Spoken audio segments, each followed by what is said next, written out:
जय गुरु महाराज। जब तक हमें जगत की सत्यता दिखती है, जगत का व्यवहार सत्य दिखता है, तब तक समझो हमारी अविद्या का प्रभाव है। हम अपने आप को जानते नहीं। उसको निवृत्त करने का एक ही उपाय है, समर्थ सद्गुरु के चरणों में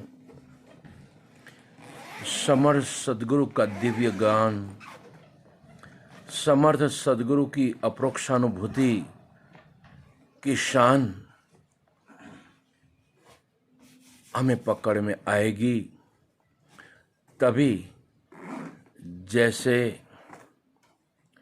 बर्फ की पुतली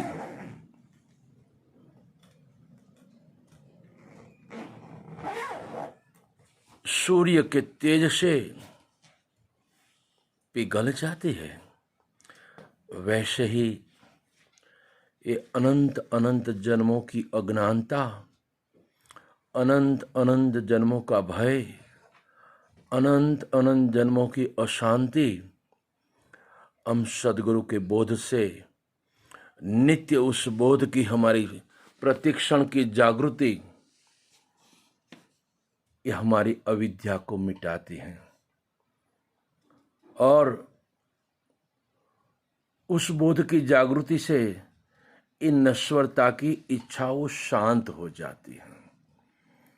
नश्वरता के 5 विषय शांत हो जाते हैं और राग, द्वेष, ईर्ष्या, अहंकार, मेरा, तेरा, मिथ्यात्व ये सब शांत हो जाते हैं और वास्तविक जो हमारी नित्यता, प्रसन्नता, आनंद और अनेकों में एकता की अनुभूति होती है।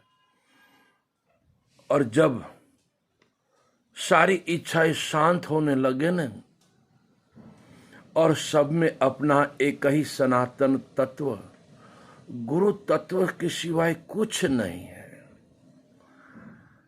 एक ही है, वर जो एक ही है वो गुरु कृपा से उसकी अनुभूति हो और अपने मैं पना, मेरा पना उसका पकड़ छूट जाए, तभी समझो हम पर गुरु कृपा है। किसी को देखकर हमें अपना स्वरूप की स्मृति बनी रहे कि वह मैं ही हूं। इसलिए तुझ में गुरु, मुझ में गुरु, सब में गुरु समाया है। कर लो सभी से प्यार, जगत में कोई नहीं पराया है। तुझ में आत्मा, मुझ में आत्मा, सब में आत्मा समाया है। कर लो सभी से प्यार, जगत में कोई नहीं पराया। जिन्हें सद्गुरु का बोध जागृत हो गया है ना, वह सब में एकत्व का अनुभव करता है और प्रसन्नता बनी रहती कि वह मैं ही हूं। वो सामने अविद्या में है, वो समझे न समझे उन्हें कोई हर्ष शोक नहीं होता है। क्षमा इसलिए करता है कि वह मैं ही हूं, करुणा इसलिए करता है कि वह मैं ही हूं। वह असत्य को क्षमा नहीं करता है, वहां आत्मा है ना, वह मैं हूं।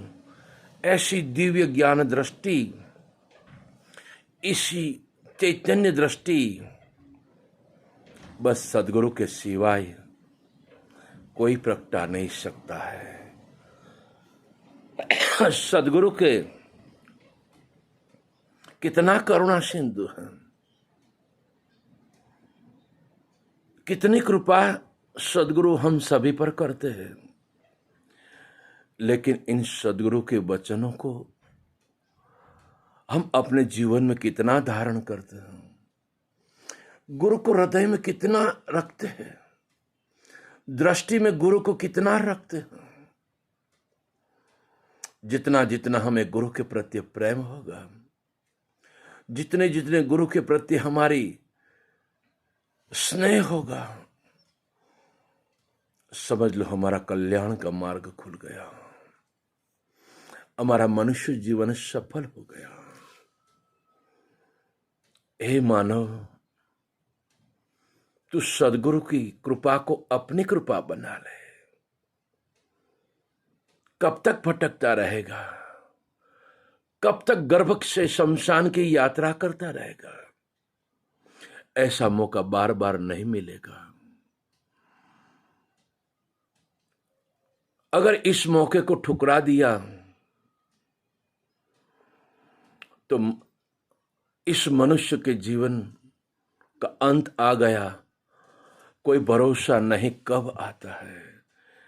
इसीलिए तो गंगा सती कहती है, विजड़ी ने चमकारे मोतीड़ा पूर्वी लो पान भाई। ये भजन गाना नहीं है, ये हमारे में विवेक और वैराग्य प्रगटाने के लिए, हमारी तत्परता जगाने के लिए। कोई भरोसा नहीं शरीर का, बस सदगुरु के वचन में ठहर जाओ। और चाहे कितना भी बड़ा दुख हो, कितनी भी बड़ी अशांति हो, सदगुरु के निज घर में ठहर जाओ। संसार की कोई ताकत नहीं आपको दुखी कर सके। चाहे सब आपके विरोधी हो जाए, लेकिन आपकी दृष्टि से आपका कोई विरोधी नहीं है। क्यों? वहां मैं ही हूं। क्यों? गुरु के हो गए ने तब ये दृष्टि आती है। जब तक गुरु के नहीं हुए ने, तब बाहर से हम गुरु के हैं, लेकिन भीतर तो हम संसार के होते हैं। भीतर और बाहर एक ही गुरु दृष्टि हो, वहां पूर्ण शांति आएगी नहीं। पूर्ण शांत स्वरूप, एक अद्वैत बोध स्वरूप, सदैव प्रसन्न स्वरूप, सदैव आनंद स्वरूप और सदैव सहज समाधि स्वरूप। कौन सी समाधि? सहज अपने एक गुरु तत्व के सिवाय दूसरा कोई नहीं है, यह समझ सहज समाधि है। तो ऐसी स्थिति सभी में है, और सभी की ऐसी स्थिति सदगुरु की कृपा से प्राप्त हो, और सभी ब्रह्मानंद की मस्ती में, स्वरूपानंद की मस्ती में रमण करते रहें। यही जागृति प्रकट हो। बस यही आशीर्वाद सबको ब्रह्मानंद की मस्ती के महासागर में मस्त रहें। यही मेरे सदगुरु की कृपा अखंड बरसती रही है। उस कृपा को बस बचा लो। जय गुरु महाराज, जय गुरु महाराज, जय गुरु महाराज।